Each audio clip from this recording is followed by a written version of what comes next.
agora nós vamos para a nossa segunda parte do Evangelho, o estudo da roda da vida, né? E como a gente iniciou no sábado passado, esse tema, as 5 sabedorias e os 5 venenos mentais, né? Então nós estamos olhando o que no budismo são chamados 5 venenos mentais a partir da perspectiva também do uso dos antídotos que neutralizam esses venenos mentais que tanto atrapalham a nossa caminhada espiritual, né? Tanto obstaculizam.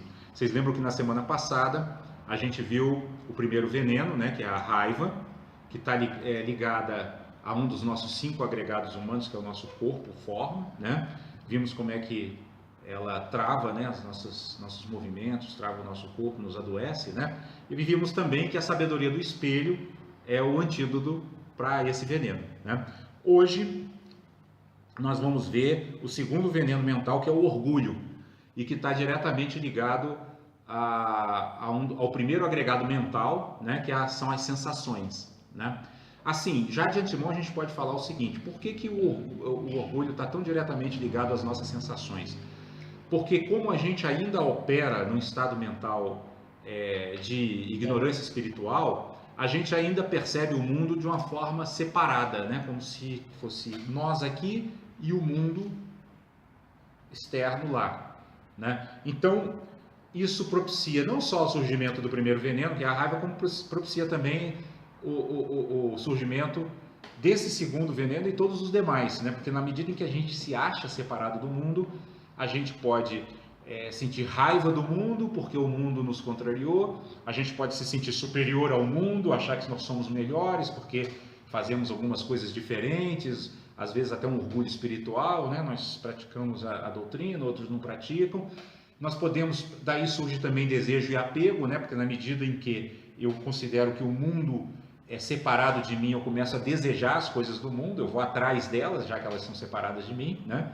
E pode despertar o quarto veneno, que é a inveja, né? Ou seja, a comparação com aqueles que estão ao meu redor, com a situação de outros que nos rodeiam, né? Então, a separatividade, na verdade, ela brota da ignorância espiritual e ela está na base de todos os problemas que a gente tem, né? Purificar esses venenos seria eliminar, tirar essa venda da ignorância e perceber que nós e o mundo somos uma grande unidade, né? Não há essa separação. Existe individualização, mas não há separação, certo? Então, a respeito desse veneno, aqui o texto nos diz o seguinte, ó: o segundo veneno é o orgulho ou ego. O ego é a crença em um eu que desenvolvemos desde o nascimento, logo que nossa mente pensa de si mesmo como separado dos outros. Então aqui entrou aquela questão da separatividade. Os próximos 3 tipos de orgulho que evoluem nesse processo de egocentrismo são: nós sentimos que somos melhores do que outros que estão em uma situação menos favorável. O segundo, sentimos que somos superiores aos outros porque não conseguimos ver a igualdade de nós mesmos e dos outros. E terceiro, sentimos que estamos ou espiritualmente ou materialmente melhor do que os outros. Então vejam, já nesse iniciozinho aqui, ele ressalta esse sentimento de separatividade que nós temos, ou seja, e ele já fala aqui que isso brota dessa noção de ego, né? E essa noção de ego, ela está diretamente ligada à forma como nós nos percebemos no mundo. Vocês lembram que tudo isso que nós estamos estudando aqui, nós estamos chamando de 5 agregados, né? Então a gente já falou até sobre isso, dizendo o quê? Que quando a gente olha para nós mesmos, né, nós nos vemos como um eu. Mas quando a gente investiga isso com mais profundidade, a gente percebe que esse eu não é uma coisa assim tão simplória, né? Eu Benício, eu Solange, ou eu Vera, né? Ou eu Emmanuel. A gente, quando investiga com mais detalhe, a gente vai perceber que esse eu ele se compõe de 5 elementos, né? Ele começa com o corpo, aí esse corpo, como a gente tem esse corpo, nós vamos ter sensações, né? Visuais, auditivas, olfativas, etc. Vamos ter percepções, né? A partir das sensações eu vou identificar as coisas, né? E vamos perceber que tudo isso opera a partir de estruturas kármicas que fazem com que a gente perceba o mundo à nossa maneira, do nosso jeito, com a nossa lente, vocês entendem isso? Quer dizer, a estrutura kármica é como se fosse assim, um tem lente, como se um tivesse uma lente azul, outro tivesse uma lente amarela, outro tivesse uma lente vermelha, aí um fala assim, olha, o mundo é vermelho, não, o mundo é vermelho, o mundo é azul, aí o outro, não, o mundo é amarelo, e a gente começa a brigar por conta dessas diferenças de percepção, que estão fundamentadas nas nossas estruturas kármicas, né? E por fim a gente vai formando ao longo da vida as 6 consciências, né? Ou seja, a consciência visual, consciência auditiva, consciência olfativa, etc. Como é que funciona isso? A gente vai acumulando, né? Hoje, por exemplo, nós estamos aqui todos e a gente se lembra de uma série de situações que nós vimos. Nós temos arquivados na nossa memória imagens, consciência visual, sons, né? Consciência auditiva, cheiros, né? Sabores. A gente lembra, até se a gente lembrar de uma comida que a gente gosta, a gente começa a salivar, né? De tão real que isso é na nossa consciência gustativa, né? Vamos dizer assim, a consciência que a gente formou dentro de nós. E temos a consciência tátil e a consciência mental, né? De tudo que a gente experimentou na vida. Ok? Compreensível isso, pessoal? Né? Então, nós temos essas consciências. Agora, o que acontece?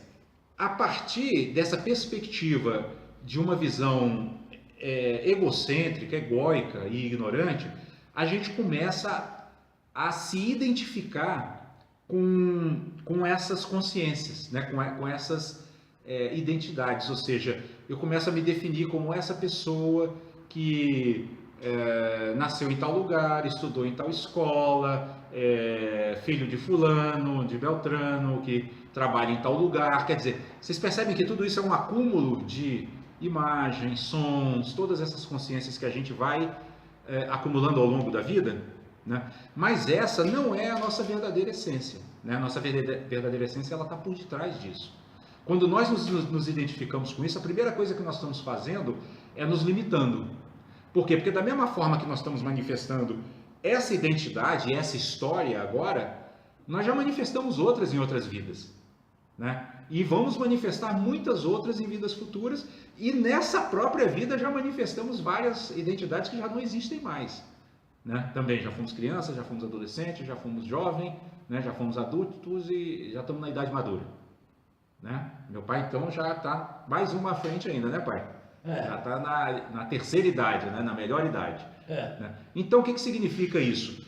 Que se essas coisas mudam, é porque elas não são a nossa verdadeira essência, porque aquilo que nós somos, se eu fosse isso, eu não mudaria, né? Então isso são manifestações, né, da nossa natureza búdica, vamos dizer assim, né, da nossa natureza primordial, da nossa natureza divina, certo? Mas a nossa verdadeira essência é essa natureza divina, que é ilimitada, ela pode manifestar essa situação aqui, pode manifestar tantas outras, né?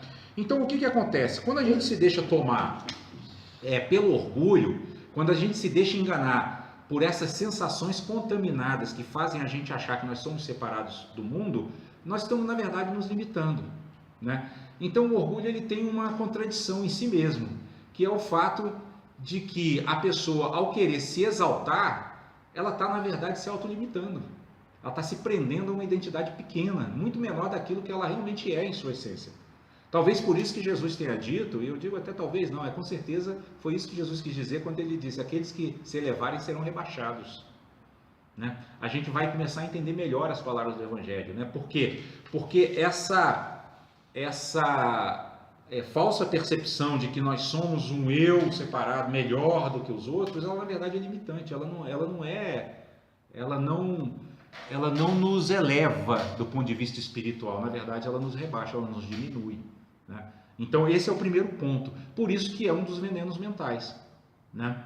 Porque ao mesmo tempo em que ela nos diminui, ela também nos fecha para o aprendizado, porque quando eu estou me achando, né, eu acho que eu sou, né, que a minha visão de mundo, por exemplo, a gente falou aqui das lentes, né, amarela, azul, vermelho, eu digo o mundo é vermelho e ajo sempre como se o mundo fosse vermelho, né? Eu acho que então eu começo a ficar preso naquilo que também a gente já várias vezes repetiu aqui, né?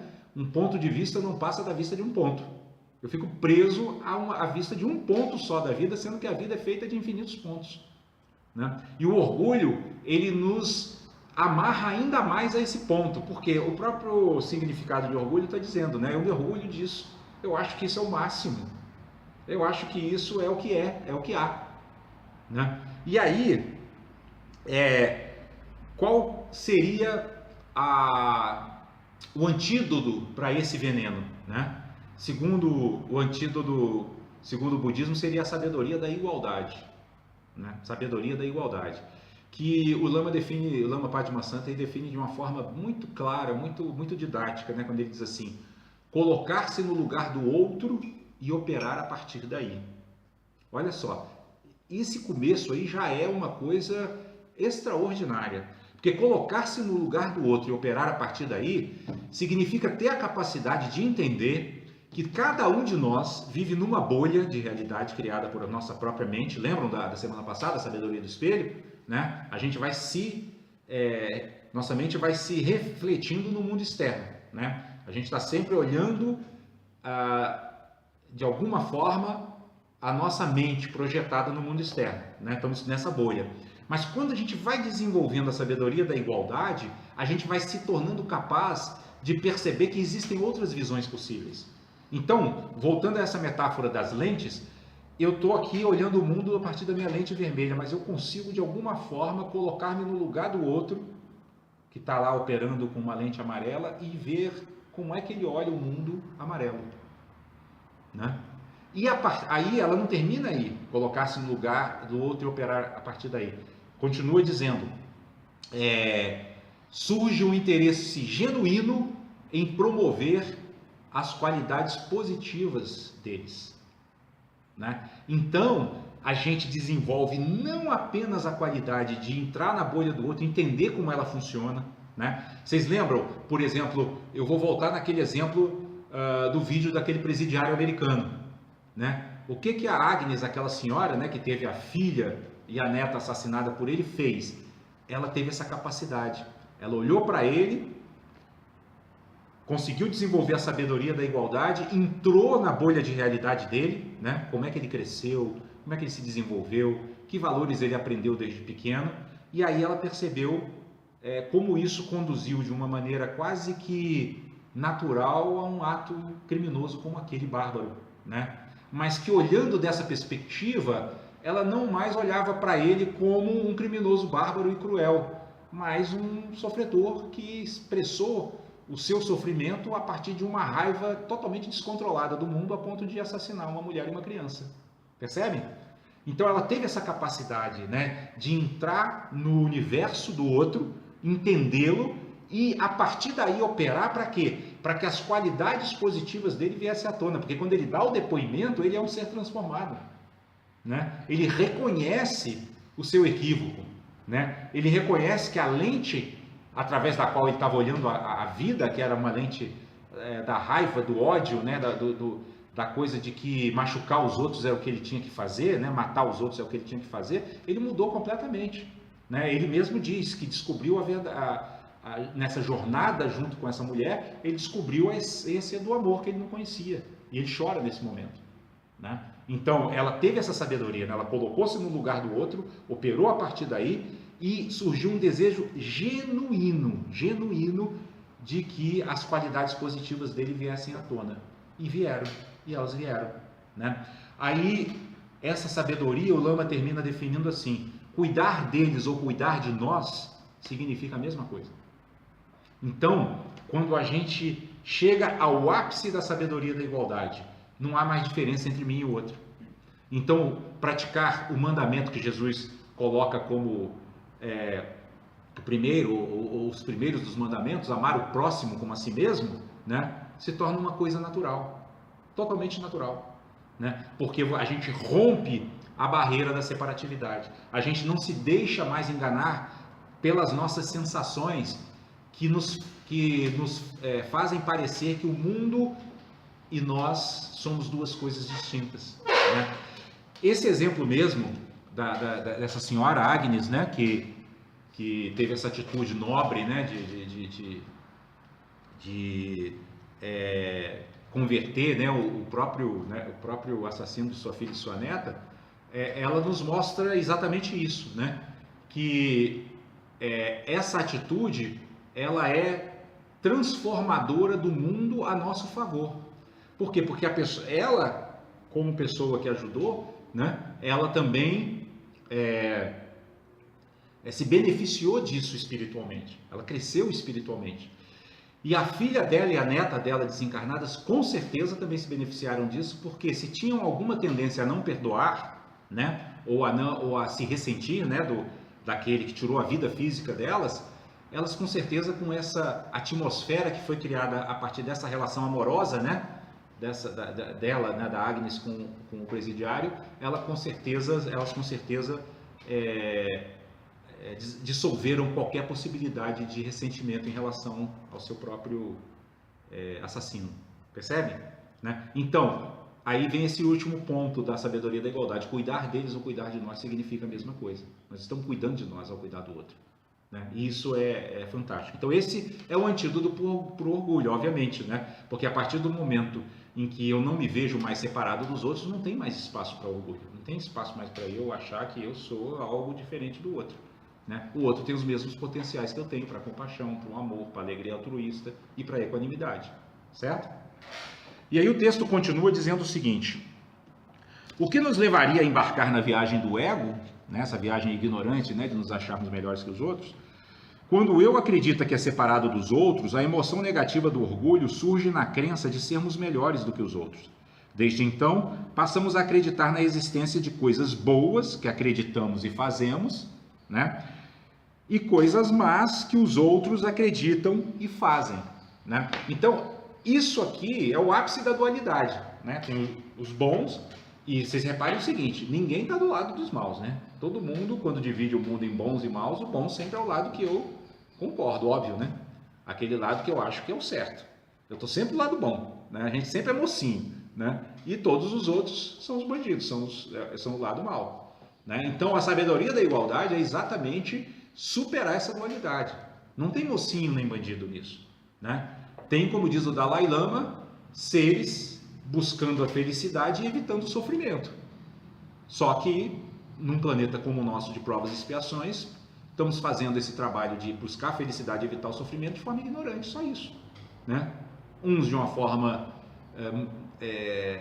mais ignorantemente intensa, vamos dizer assim, né? E outros de uma forma menos intensa. Mas no final das contas não faz diferença, porque se tem ignorância, tem sofrimento, tem aflição, né? Então todos estão buscando essa superação da ignorância espiritual.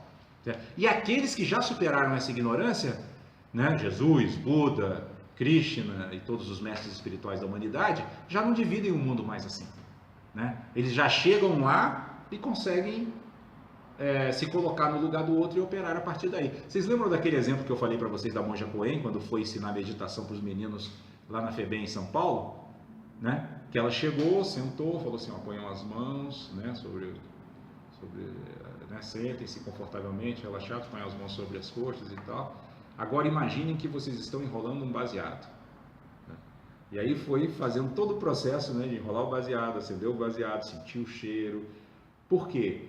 Ela entrou no mundo deles, né? Ela falou assim: não adianta eu chegar aqui e falar de 5 sabedorias, né? 5 venenos. Não, aqui eu tenho que mostrar para eles a sensação de relaxamento que pode ser produzida pela meditação sem que eu precise de objeto externo nenhum, porque eles estavam só usando o que? A imaginação deles e sentindo as mesmas sensações que sentiriam se tivessem de fato usando o baseado, né? Aí ela no final disse: olha, então aí, ó, tá vendo? Vocês não precisam de nada fora de vocês para terem essa sensação, né, de leveza, de relaxamento, de abertura, né? Basta procurarem isso dentro de si mesmos, né? Então, em outras palavras, ela ensinou para eles o que? O reino divino está dentro de vós, né? Está aí dentro, não precisa procurar fora, né? Não precisa esse desespero de sair atrás de drogas, sair atrás de alguma coisa excitante ou experiência excitante, né? Dentro de nós temos essa energia já disponível, né? Como que acessa? Quais são as chaves para acessar? As 5 sabedorias. E nós estamos vendo hoje a sabedoria da igualdade, que é uma delas, né? Porque quando a gente também sente essa fusão com o outro, né, que a sabedoria da igualdade proporciona, isso traz alegria. Isso traz muita felicidade. Vocês podem reparar que hoje, que a psicologia está muito avançada, a maioria das psicopatias, elas aliás, todas, eu até arriscaria dizer que todas as psicopatias estão fundamentadas no isolamento em que a pessoa vai se colocando. Já repararam? Né? A pessoa que tem uma neurose muito aguçada, né? Uma síndrome de pânico ou qualquer outra coisa, ela tende a acirrar esse aspecto da separatividade, né? O mundo é hostil. A síndrome de pânico é o quê? Eu não posso nem sair de casa. A pessoa nem sai de casa muitas vezes. Não faz mais nada. Porque o mundo se tornou tão hostil, tão ameaçador, né? Tão difícil de conviver, que o isolamento é total. O ego entra numa couraça, né, tão apertada que se torna inclusive antifuncional, não consegue funcionar no mundo mais.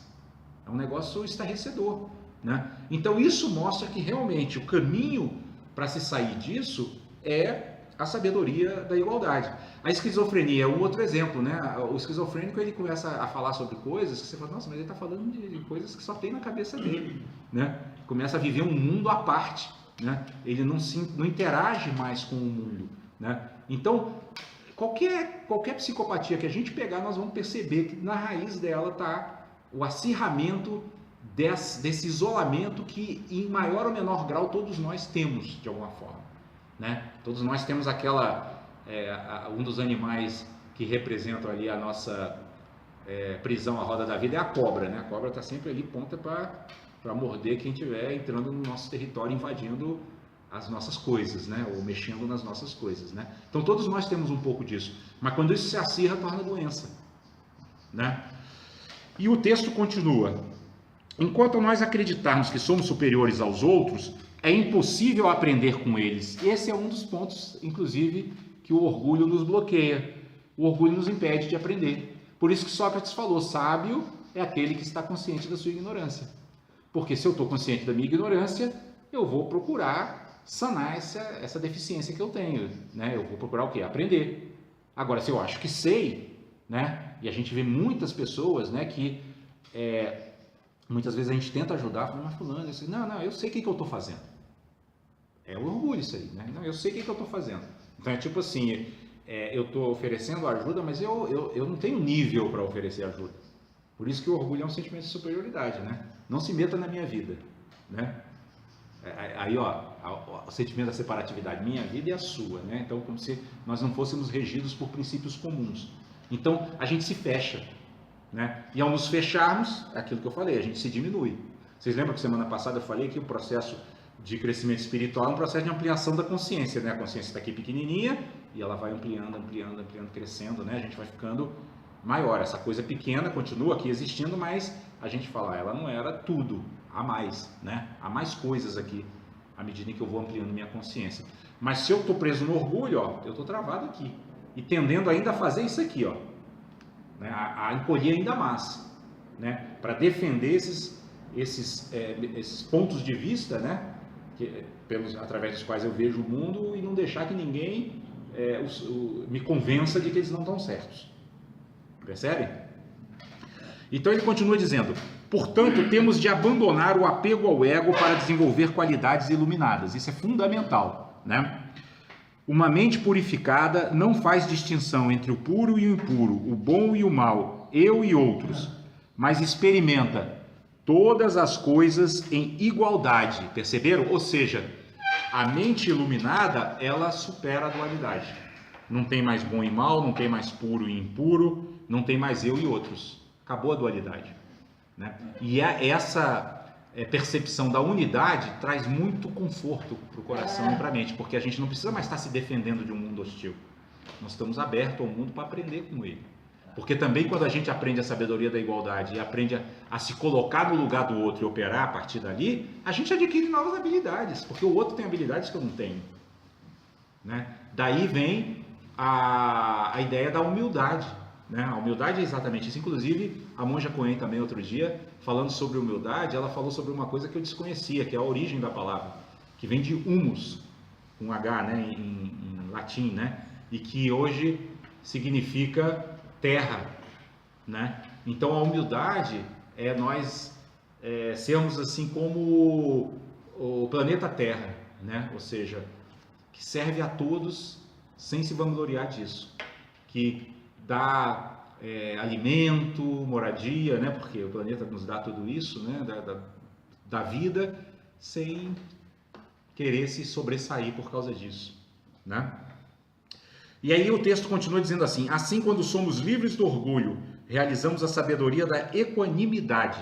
Equanimidade e igualdade é a mesma coisa, ou seja, eu não faço mais distinção, eu saio da dualidade, né? Então tudo eu olho com igualdade, né? Eu não tenho aversão a isso e apego a isso. E também não tenho indiferença a nada, também é interessante isso. A gente também, quando desenvolve essa sabedoria, acaba com a nossa zona de indiferença e de insensibilidade. Tudo interessa.